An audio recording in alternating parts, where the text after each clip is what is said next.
Ang kwento ni Tomby.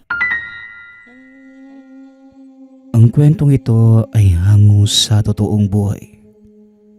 Mula ito sa isa nating tagapakinig. Karanasan ito ni Santi. Walang eksaktong taon. Probinsya ng Cebu. Nang mga panahong ito, nasa 10 taong gulang pa lamang si Santi. Isa ito sa mga kabataang hindi pinalad na magkaroon ng magandang buhay. Ulila na sa magulang, palaboy-laboy sa lansangan ng magikay. At bukod pa doon, bulag din ang bata. Walang umbok ang mga mata at nakalubog ang piluka. Minsan na itong kinupkop ng isang organisasyon sa lugar na tinutuluyan ng mga batang palaboy. Ngunit hindi panatag ang isipan ni Santi at higit sa lahat, hindi ito sanay sa ganoong sistema. Kaya tumakas ang bata doon sa lugar. Ngunit nagtataka ang mga tao doon kung paano ito nakaalis sa kabila ng kalagayan. Maraming nakapansin sa kanya. Hindi lamang mga tindera sa bangketa, pati na rin ang mga taong malapit sa lugar kung saan namamalagi si Santi. Halata sa bata ang pagiging bulag. Ngunit hindi naman ito nahihirapan sa mga sagabal sa daan. Kayang tumawid ng kalsada gamit lamang ang pakiramdam. Nakakatawid ng maayo si Santi na labis namang ikinatakot na mga nakakakita sa kanya. Bagaman palaboy, hindi abusado si Santi. Nagsusumikap itong kumayod. Kahit ano-anong racket ang pinapasok, basta marangal. Kung minsan ay nakaupo lamang sa gilid ng mga pasilyo. Sino pong magpapahilot sa inyo? Marunong po ako. Wika ni Santi. May angking galing sa panghihilot ang bata, kaya marami ang nagpapahilot sa kanya. At kung minsan naman, binabalikan pa ito at dinadala mismo sa kung saan nakatira ang magpapahilot. Hanggang sa isang araw, isang tao na nagngangalang Dorio ang nakiusap kay Santi. Palagi itong nagpapahilot sa kanya. Gusto sana siyang dalhin sa kasuntingan. Ipapahilot ang anak dahil bigla na lamang nawala sa tamang pag-iisip. Naglakad sa kalsada habang hubot-hubad. Ang masaklap, dalaga ang anak ni Dorio. Naku po Manong, hindi po ako marunong gumamot ng may sakit sa pag-iisip eh. Hanggang hilot at pagtitinda lang po ng yosi yung kaya ko. Wika ni Santi. Pasensya ka na. Pero ang sabi sa akin ng kapitbahay namin, kailangan daw maipahilot yung anak namin. Baka kasi kinabag lang. Ikaw lang naman yung kilala kong manghihilot. Sa ngayon, wala eh. Hindi nakakausap ng matino yung anak ko. Panay pa yung alis sa kung saan-saan. Ang ikinakatakot ko, baka pagkadiskitahan ng mga tambay at pagsamantalahan. Wika ni Dorio. Nang madinig ito ng bata, bagaman nag-aalangan, ngunit nakaramdam siya na matinding pagkaawa. Pumayag si Santi sa pakiusap ni Dorio. Sumama ito sa tahanan. Sandali lang po Manong. Nandito na po ba tayo? Dito po yung bahay nyo ano? Teka, mukhang maraming taong nakatingin sa atin. Wika ni Santi. Tinapik naman ni Dorio ang bata sa likod. Oo. May mga nakatingin sa atin. Mga tambay at ilang mga trabahante na nangungupahan sa lugar. Dito, diyan ka na muna umupo ha. At kukunin ko lamang ang anak ko sa itaas. Tugon ni Dorio. Nag-antay ang bata sa baba ng tahanan. Hindi niya alam ang itsura ngunit nararamdaman niya na medyo mainit at kulob ang amoy sa loob.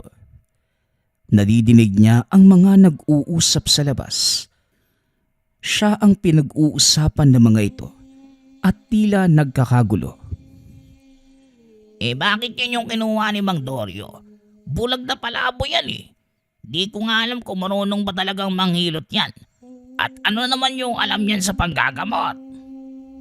Ay sas, nakikiusyoso ka na nga lang eh. Ang dami mo pang sinasabi. Manood ka na lang. Pero maraming humahangas sa bulag na yan. Ang sabi, parehang nakakakita. Hindi yan nagmimintis ng daanan. Tsaka imposibleng makatawid siya mag-isa sa kalsada ng walang alalay. Basta ako, kapag ako ilalagay sa sitwasyon ng pamilya nila Dorio, hindi ko sino-sino yung pupuntahan kumagamot lang yung anak ko. Diretso na kagad ako sa doktor. Abay, ikaw ata yung bulag eh. Nadala na yan sa doktor at ginamot. Pero gumaling ba? Nag-aalala nga ako sa dalaga eh. Alam mo naman tong lugar natin. Pag-uusap ng mga tao sa paligid ni Santi. Nakaramdam ng pagkadismaya ang bata. Bagaman tama naman na bulag siya at hindi alam ang paraan ng panghihilot. Ngunit nakakalungkot pakinggan na madaling manghusga ang mga ito. Subalit binaliwala na lamang yon ni Santi. Habang sa may tumabi sa kanya na tao, mabaho ang amoy, galit at sobrang likot. Anak, makinig ka Lydia ha. Mabait niyang katabi mo. Tutulungan niya tayo. Huwag kang malikot. Wika ni Dorio. Dito napagtanto ni Santi na ito na pala ang anak ni Dorio na si Lydia. Kinapa ni Santi ang babae. Akala niya noon nakahubot-hubad ngunit nakadamit naman ito. Hanggang sa biglang kinagat ang kamay ng bata. Hinayaan lamang yon ni Santi. Hinilot niya ang balikat, pati na ang mga ugat sa kamay. Ngunit bigla na lang nagsalita ang dalaga. Nagulat ang pamilya sa nadinig. Yung pagsasalita nito, maayos at halatang seryoso. Ngunit iba ang boses na lumalabas na tila sinapian. Isa kang aswang. Aswang ka. Umalis ka rito, aswang! Wika ni Lydia. Ano bang sinasabi mo anak? Hindi aswang si Santi. Mahal Carmen, pakihawakan mo nga yung anak mo. Wika ni Dorio. Paulit-ulit na sinasabi ni Lydia na aswang si Santi. Hanggang sa nagwala na ang dalaga at pinaghampas ng kamay ang bata. Habang si Santi naman, hindi alintana ang pagwawala at patuloy lamang sa paghilot. Hanggang sa may dumating na matanda sa lugar. Kagad nagwika si Carmen na siya na ang kumuha sa matandang manghihilot sa kanduman. Si Mang Islaw. Bakit hindi mo kagad sinabi sa akin? Wala ka pa sa bahay. Kaya yun, may nakapagsabi na may manggagamot din sa kanduman. Kaya pinuntahan ko. Panandali ang tumigil si Santi sa ginagawa. Binigyan niya ng daan na matandang si Mang Islaw upang ito ang humilot sa babae. O sige, ipagpatuloy mo lang yan bata. Maaari bang lumabas muna ang ilan dito sa bahay?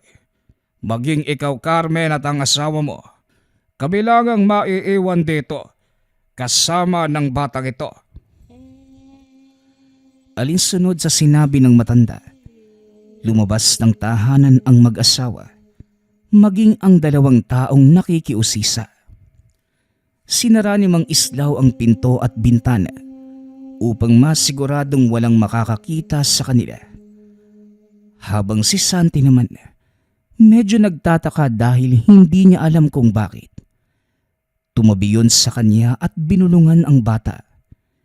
Nang madinig ni Santi ang bulong, sumimangot ang mukha nito. Hindi naman niya naintindihan ang mga sinasabi ng matanda.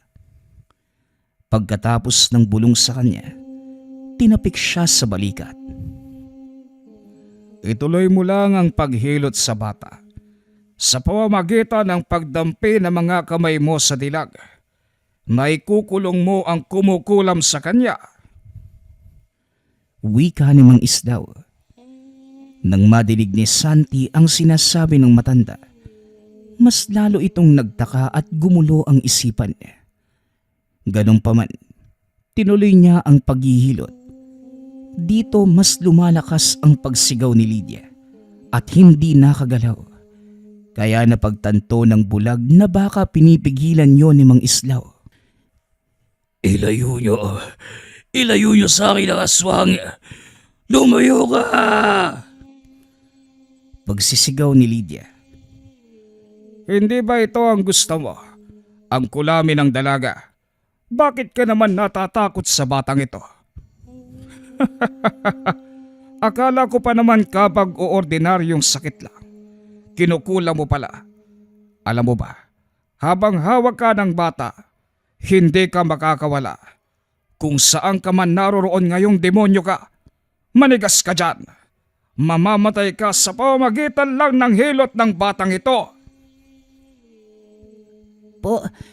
Teka po, ano po bang mangyayari? Hindi ko po maintindihan eh. Kinukulam pala siya. Wala naman po akong karanasan sa panggagamot ng kulam eh. Batang palaboy lang po ako. Wika ni Santi na hindi nakapagpigil sa sobrang pagtataka. Tapusin mo muna ang ginagawa mo, bata. Nga pala, yung ibinulong ko, orasyon yon para mas palakasin ang bisa ng paghilot mo. Pakiramdaman mo siya mamaya. Magmamakaawa yan. Nakakatuwa ka. Abay, hindi ko inaasahan na totoo pala talaga ang nadidinig ko na magaling na manghihilot ang palaboy sa magikay. Santi ang pangalan at bulag. Mukhang pamilyar ka. Halatang may kakaiba. Ngayon alam ko na kung bakit. Tugon ni Mang Islaw. Patuloy pa rin sa paghilot si Santi. Unti-unti itong nakaramdam ng kilabot at kaba sa mga katagang sinasabi ng matanda. Habang tumatagal, mas gumagaan na ang katawan ni Lydia at unti-unting nangihina. Hanggang sa nagmamakaawa na ang sumapi na lubayan siya at tatanggalin na ang kulam. Ano bang dahilan kung bakit mo kinulam ang dalagang ito? Yung totoong sagot lang. Isang dikta ko lang sa batang ito. Patay ka. May nakapag-utos ng sakin. Tingin ko may matinding galit yun eh. Lalaki, mukhang may malalim na dahilan. Siguro nabigo sa pag-ibig. Kadalasan ito ang nagpapadesperado sa isang tao. Pero tama ba ang ginawa mo? Sa palagay mo ba? Kapag nilubayan ka, titigil ka na. Di ba hindi? Kaya may gagawin muna sa iyo ang batang ito. Santi, hawakan mo ang batok. Tapos tapikin mo ang ulo ng dalaga. Wag! Hindi ka naman mamamatay. Papaparalisa lang naman ang gawain mo. Ang ibig kong sabihin, mababasag lahat ng gamit mo at isusumpa ka ng demonyo. Babalik na rin ni Santi ang kulam at ipapatama sa kung sinong demonyong pinagkukunan mo ng kapangyarihan. Abay siguro, sasamba ka na sa may lika. Ikaw ba naman yung tugisin ng mga demonyo? Tingin ko, ilang araw lang magsisimba ka na at mangungumpisal. O sige, gawin mo na, bata. Alinsunod sa mga sinabi ng matanda, hinawakan ni Santi ang batok ni Lydia. Hindi ito nakagalaw at kagad niyang pinukpok ang ulo gamit ang palad. Dito natahimik ang loob ng bahay. Nagtataka naman si Santi dahil hindi naman niya alam ang nangyayari. Teka, ano po bang nangyayari, Mang Islaw? Bakit po biglang bumagsak sa sahig yung babae? Ako na ang bahala, iho. Diyan ka na lang. Aba, wala na ang kulam Pagkagising nito, maayos na ang pag-iisip niya. Ito talagang mga mangkukulam. Pinagkakaperahan ng katangian nila. Pwede namang magtrabaho ng marangal. Kagaya ng ginagawa mo. Ako po, magkukulam din po ba ako? Tanong ng bata. Hinawakan ni Mang Islaw ang ulo nito at sinabing hindi. Ngunit may dapat maintindihan ng bata. Matapos yun, pinapasok na ng tahanan ang mga magulang ni Lydia. Tulog ang dalaga sa mahabang upuan at sinabi ni Mang Islaw na magaling na ang kanilang anak. Kailangan lamang nitong makapagpahinga at ang importante, huwag ipagsasabi ang sinapit ng dalaga. Dapat palabasin lamang na kinabag at hindi kinulam para hindi na lumala ang takot sa lugar. At isa pa, baka dumugin ng mga tao si Santi at pagkainteresan. Malaki ang pasasalamat noon ng pamilya sa bata. Inabutan ng pera si Mang Islaw ng mag-asawa, ngunit sinabi ng matanda na doon na lamang kay Santi bilang tulong na rin sa pamumuhay nito. Ngunit, Kahit pagkain ko lang po ngayong mandoryo, sapat na po yun. wika ni Santi. Inibutan ng salapi ni Dorio ang bata. Nakapa ni Santi ang ilang mga papel at 2 barya. Isang malaking bilog at heksagono. Ito ang piso at 2 piso noong araw. Medyo nahiya si Santi na tanggapin ng pera. Isa-isa pa nitong inangat ang mga perang papel at nagtanong kung magkano ang bawat isa. Kaagad namang sinabi ni Dorio na may 20, may 10 at 5. Ngunit nagulat ang pamilya nang isauli ni Santi ang lahat ng papel. Sinabing sapat na sa kanya ang 2 barya. Ito na lang po. Baka kakain na ako nito hanggang gabi. Maraming salamat po Wika ni Santi. Sobrang namangha si Mang Islaw sa pinakita ng bata. Tinitigan niya si Santi habang tahimik na naglalakad palabas sa maliit na eskinita. Kinakapa nito ang mahabang pader. Sinundan ito ni Mang Islaw at nang maabutan, tinanong niya ang bata kung kabisado na niya ang daan pauwi. Wala naman po kung uuwian Diyan lang po sa Magikay. Diyan lang po ako nagpapalaboy-laboy. Tsaka hindi ko naman kabisado yung daanan pero makakarating ako doon ng maayos nang walang gagabay. Wika ni Santi habang nagpapatuloy sa paglalakad. Mukhang ito na ang batang yon. Kung hindi ako nagkakamali, bulag man siya. Pero malakas ang pakiramdam niya. Sandali lang. Huminto ka muna at may sasabihin ako sa'yo. Sumandal ang bata sa pader at pagkatapos, nagtanong kung ano bang sadya ng matanda. Kailangan na niyang magmadali dahil siguradong may naghahanap na sa kanya at magpapahilot.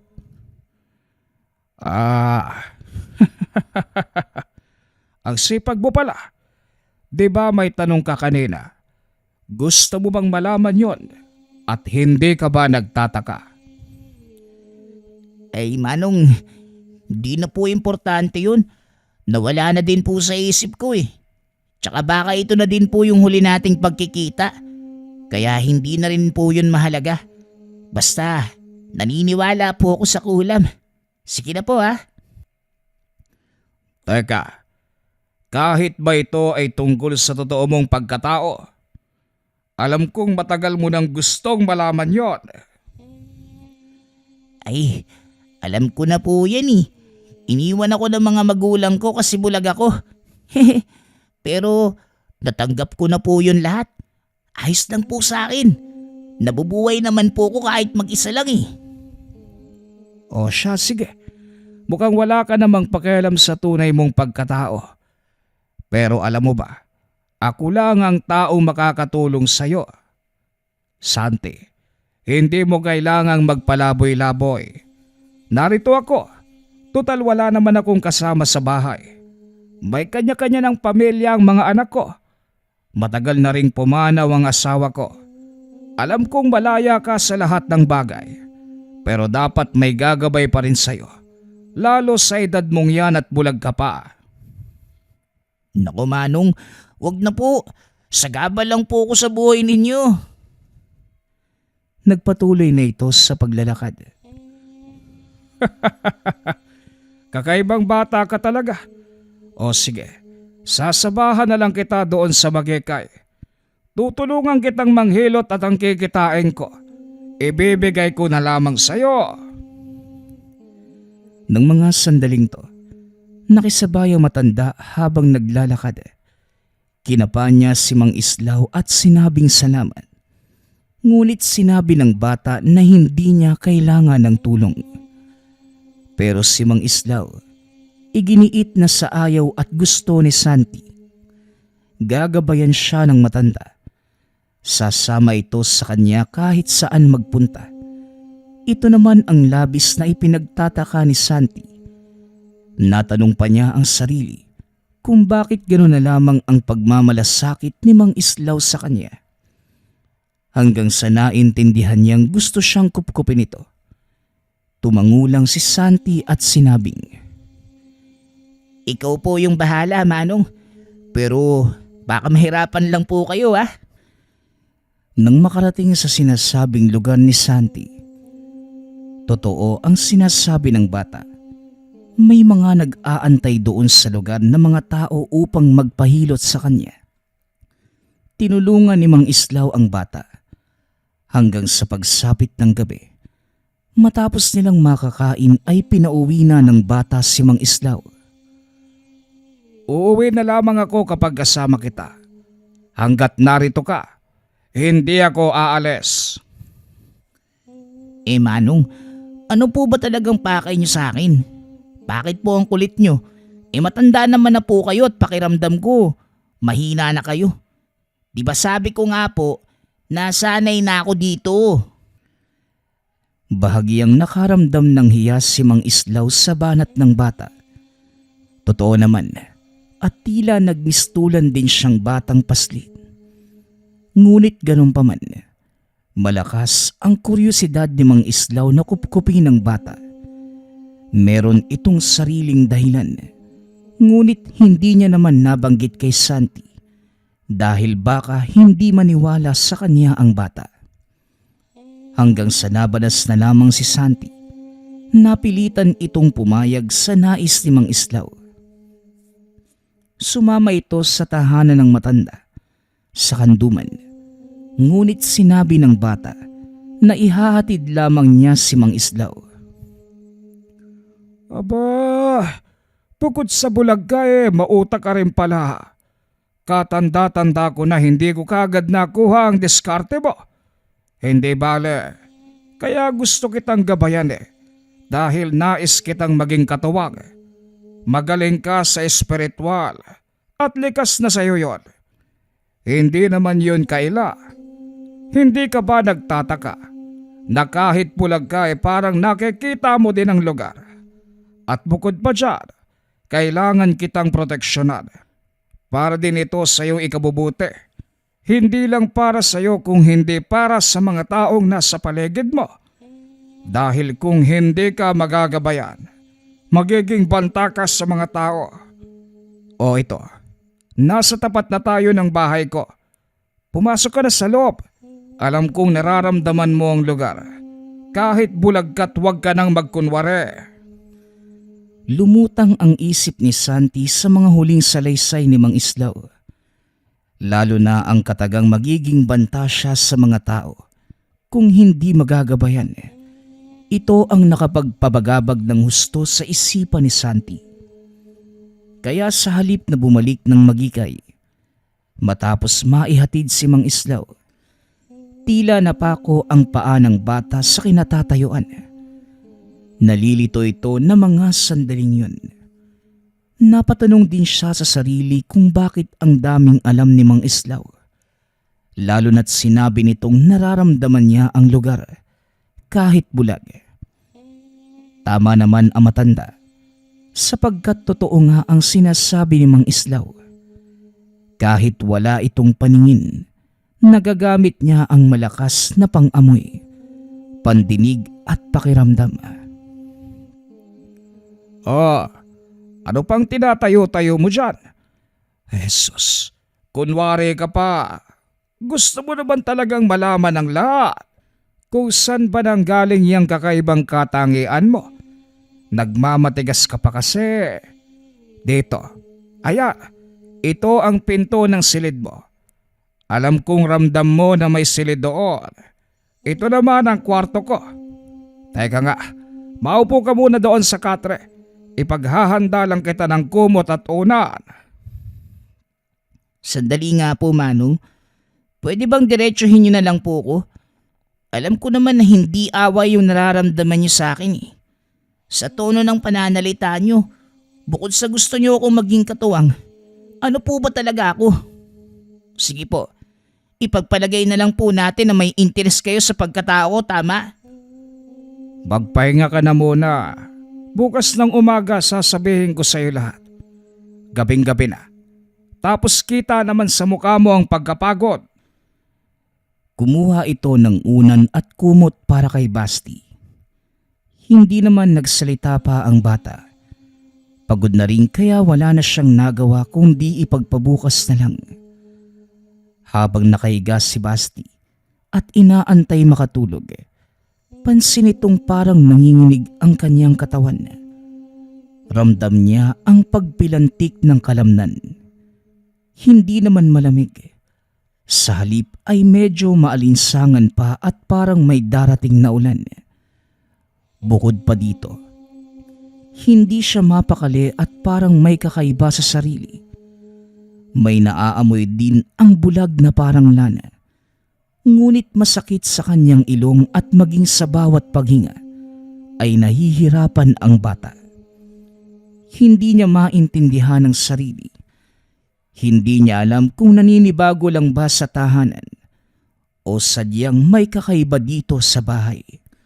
Samantalang kapag sakali naman siya natutulog, masarap ang pakiramdam. Sa kabila ng lahat, hindi na makaalis na mga sandaling yun si Basti. Nadinig niya ang pagsara ng pinto at sa tunog ng kandado. Tao po! Tao po, Mang Islaw! Tao po! Wika ng tao sa labas ng tahanan. At sino naman tong biseta? Destorbo naman Kung kailang kakaidlip ko lang sa naman darating Ay, ikaw pala Glenn. Ang lakas naman ng boses mo at baka magising tong kasama ko sa bahay. Ano bang sadya mo? Pinapunta ako rito ni Konsehal. May nagpatulong kasi sa kanya na taga-Talamban. May sakit daw at naipadoktor niya naman. Kaso bumalik dahil hindi gumaling. Nagmamalasakit na baka manggagamot na ang kailangan. Aber, ngayon pa talagang pagod na ako. Kung hindi ba naman nagmamatigas tong si Baste?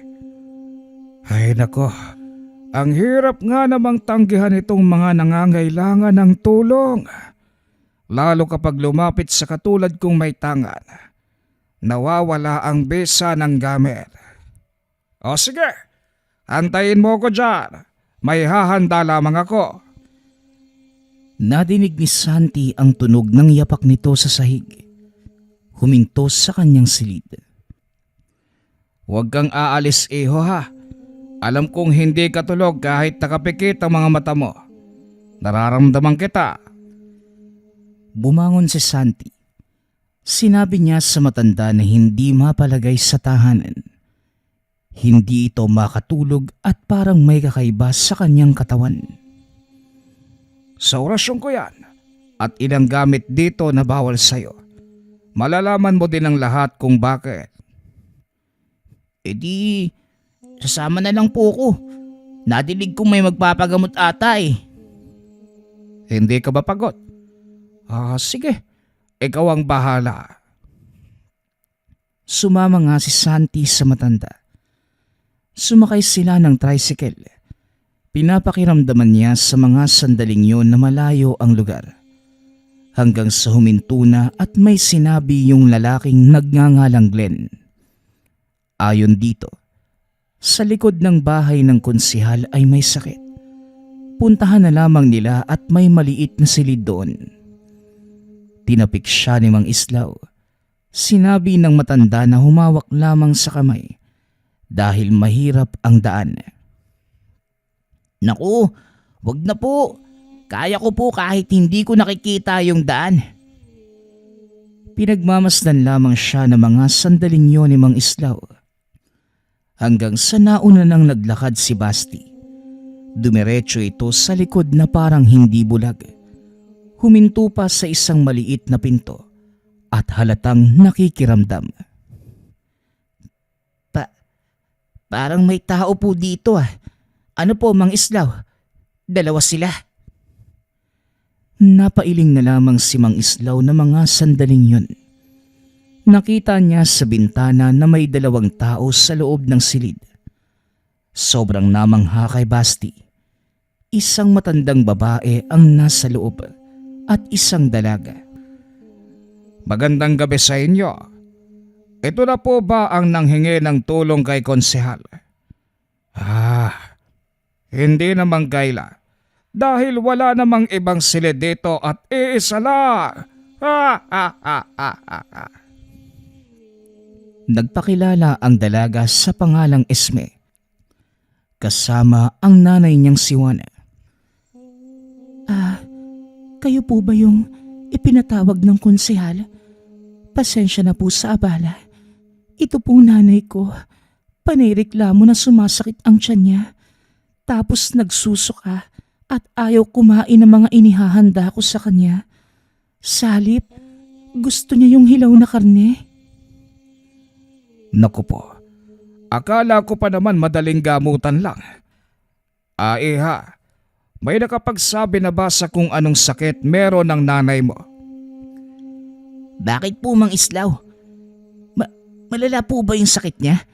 Ano bang itsura ng matanda? Sandali nga lang iho. Kinakausap ko pa yung babae. Sumasabat ka kagad. Wala po. Maging ang doktor hindi alam kung ano. Nabanggit lang na baka sintomas ng paghinto ng regla. Binigyan ng mga gamot. Ang mamahal pa nga po eh. Pero walang nangyari. Alam mo ba ang katagang nayanggaw iha? Natakdan ito ng aswang. Ho? Natakdan? Nahawaan po siya ng aswang? Oo, nahawaan nga. Kitang-kita naman. Ramdam ko din ang pagkaaswang niya. Hindi ko magagamot ng maayos kung dito ay sasagawa ang proseso.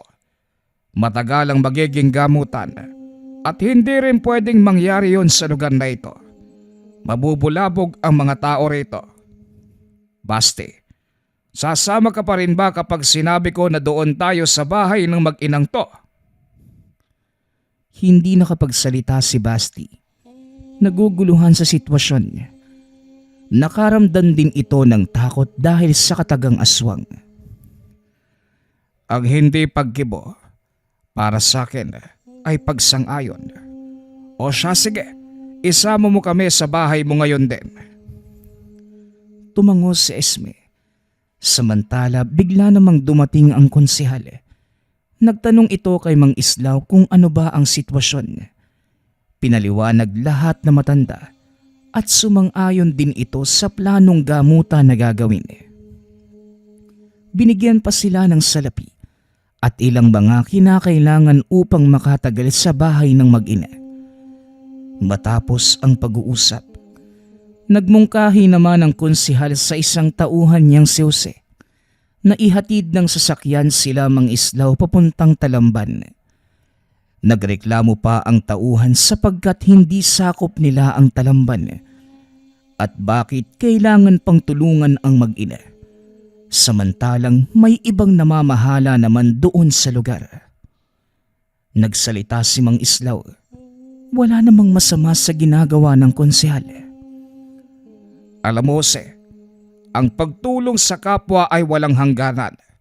Huwag mong sabihin na kapag may lumapit sa iyo na pulubi at mamamatay na, papayuhan mo lang na bumalik sa kanilang lugar at doon humingi ng tulong. Ano mang tawag ng pangangailangan ng iba, dapat wag mo itong tanggihan. Kagaya ng ginagawa ko.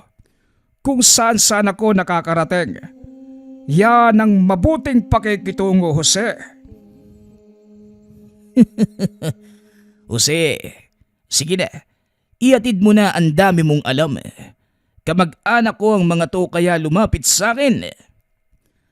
Walang nagawa si Jose. Inihatid ang mga ito sa talamban. Tahimik lamang si Basti. Katabi naman niya sa sasakyan ang matandang may sakit. Nakahawak pa yun sa kanyang kamay at dumidiin ang mga daliri nito sa kanyang balat. Nang makarating sa lugar ng mag-ina, nararamdaman ni Basti na napakapayapa ng lugar. Walang ibang tinig na mga tao maliban na lamang sa kanila at mga huni ng kulisap. Alam niya sa sariling makahoy at liblibang lugar. Dito po ang bahay namin. Pasensya na at maliit lang. Matanong ko lang po, bulag po ba yung batang kasama ninyo? Oo, bulag siya. Halata naman sa mga mata niya, hindi ba? Parang hindi po bulag eh. Kaya niyang maglakad ng walang gabay.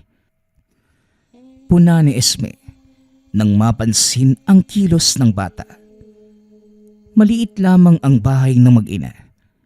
Karaniwang payak na tahanan na uso na mga panahong yun. Pumasok sila ng bahay. Napag-alaman ni Mang Islaw na dalawa lang pala ang nakatira doon. Kamamatay lamang ng tatay ng dalaga at ilang araw noon ay nagkaroon naman ng sakit ang ina. Kinausap ni Mang Islaw si Santi na siya namang ikinakatakot ng bata.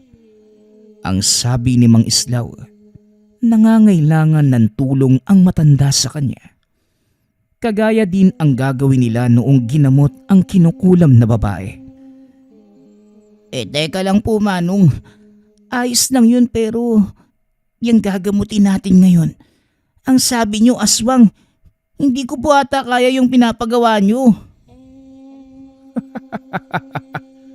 Kaya mo yan, iho. Katunayan, sisiw lang sa'yo yan. Malakas ka pa sa uri ng aswang na meron yung matandang yon. Patuloy sa pagkalito si Basti. Alinsunod sa mga sinabi ng matanda, hinilot niya nga ang may sakit. Ilang segundo lang mula nang madampi ng bulag ang palad sa matandang babae. Nagsisigaw ito na tila sobrang nasasaktan Napatigil naman si Santi, ngunit giniit ni Mang Islaw na ipagpatuloy lamang ang ginagawa ng bata. Hanggang sa hindi na nakatiis si Basti, huminto na ito sa paghilot doon sa may sakit. Pinalabas naman ng bahay ni Mang Islaw si Esme.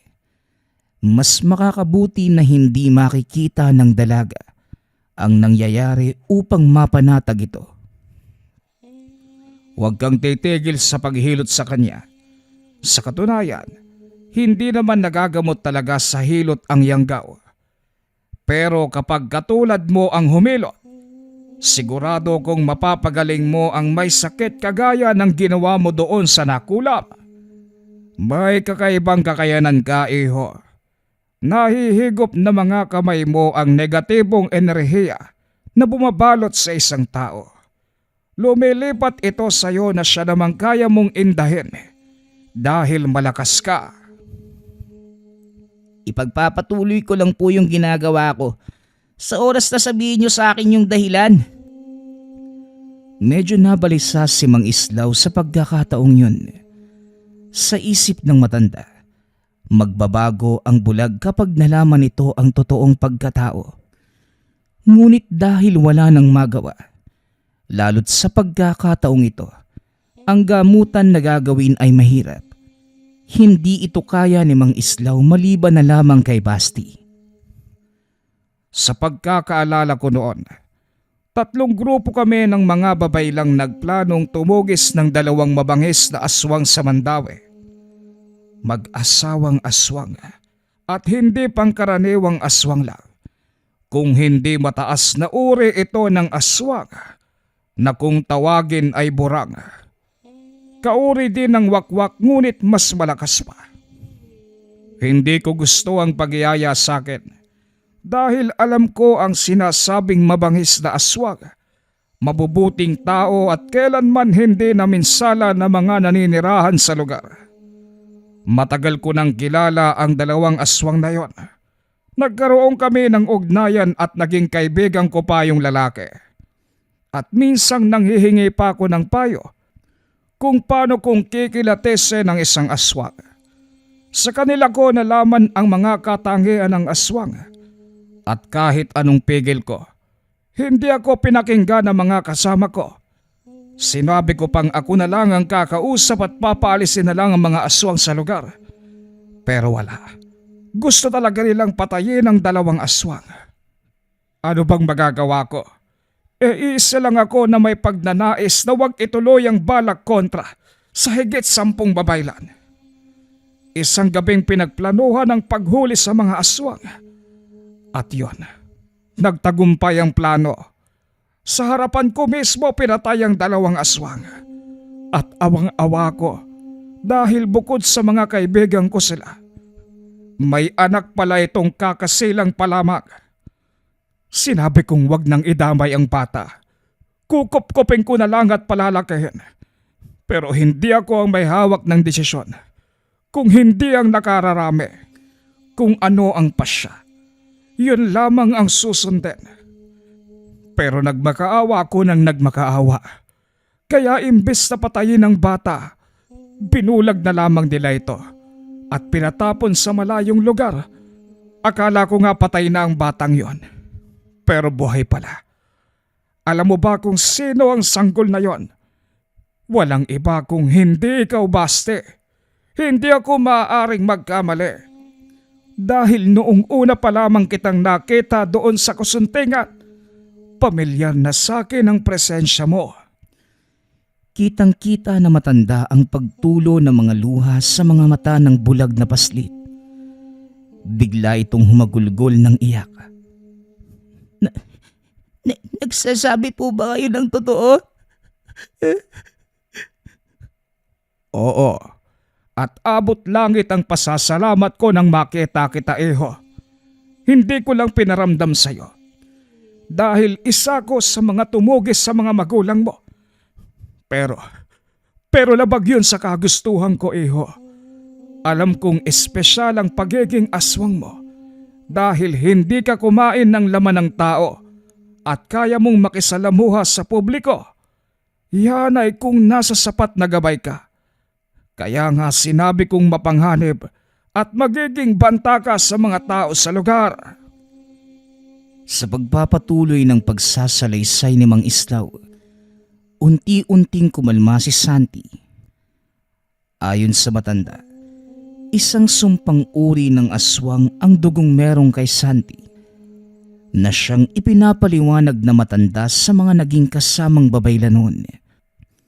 Hindi dapat paslangin ng burang dahil bagamat aswang, sugo naman ng amang may lika upang tugisin ang masasamang nilalang. Ngunit hindi pinaniwalaan si Mang Islaw at natuloy pa rin ang pagpatay sa mga magulang ni Santi. Hindi ka ba nagtataka? Aswang ka pero kaya mong sumpain ang isang mangkukulam. Di ba nga naikulong mo ito sa pamamagitan lamang ng paghilot mo doon sa babae sa kasuntingan? Yan din ang mangyayari sa Nayanggaw. Kaya ito nasasaktan. Dahil hinihila mo palabas ang masamang presensyang lumulukob sa kanyang katawan. Walang ibang makakagawa nun maliban na lamang sa'yo, iho. Ngayon, gusto kong maintindihan mo kung gaano ka kahalaga hindi lang para sa akin, kung hindi para sa lahat. Kung aswang nga po ako, bakit hindi ako nagiging halimaw? Hindi ko alam, iho.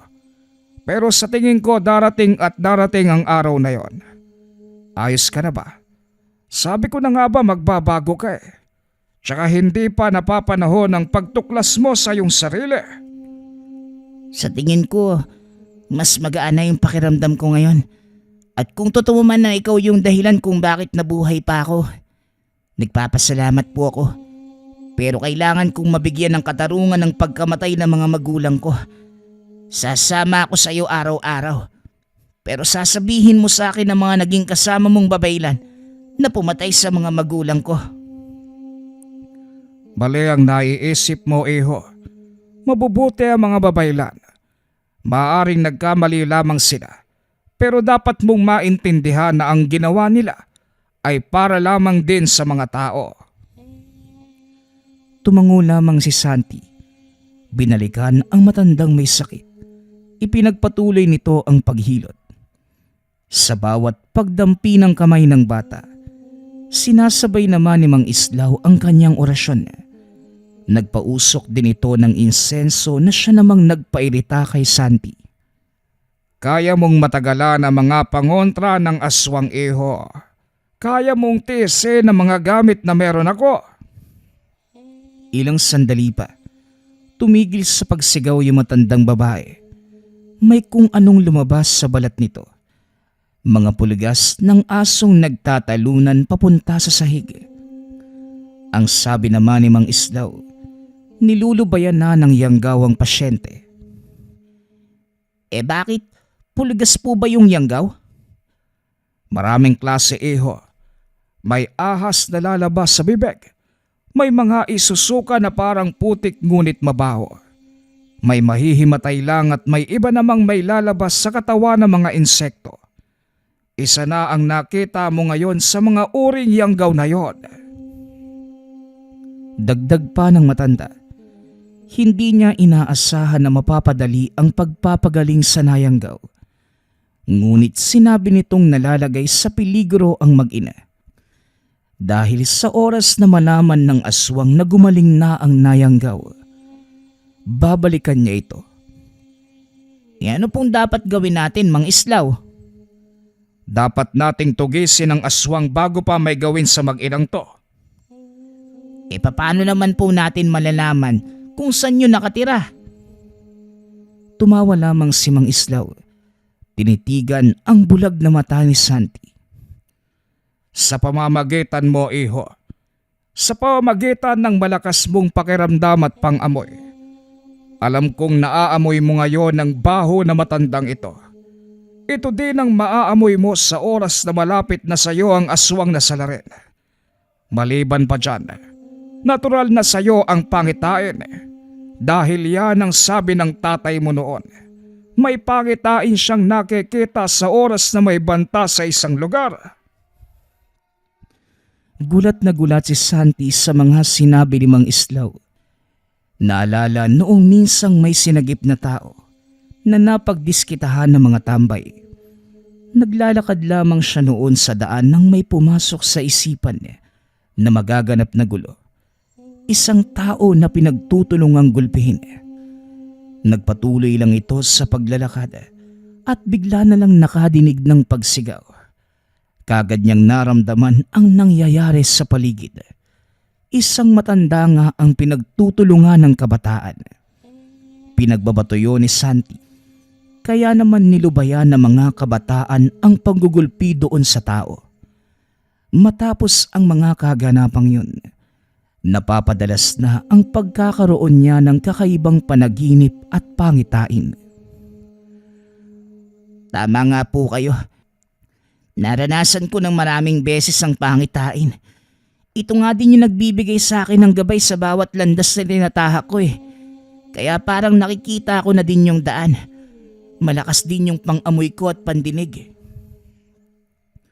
Ipagtataka pa ba yan? Isa ka ngang aswang iho. Kung hindi ka lang bulag, mas malakas ka pa. Pero nakakasigurado kung kaya mong higitan ng nilalang na may paningin. Kahit gaano pa yang kalakas. Ilang sandali pa, narating na nila ang tahanan ng nangyanggaw. Kagad nag-orasyon ng matanda. Inutusan na matanda si Basti na hanapin ang nangyanggaw. Ilang sandali pa, sa unang pagkakataon nakita ni Mang Islaw ang totoong anyo ni Santi.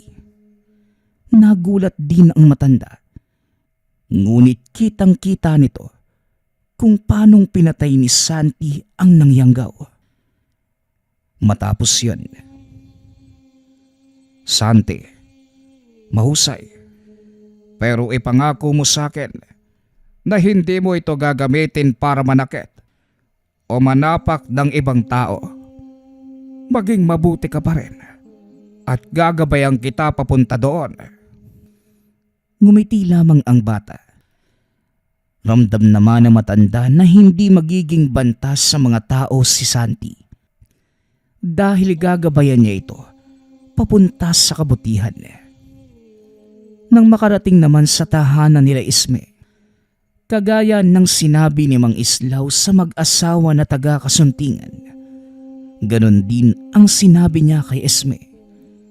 Magaling na ang nanay nito, ngunit dapat walang makakaalam kung sino ang gumamot at wala ding makakaalam kung anong klaseng sakit ang dumapo rito.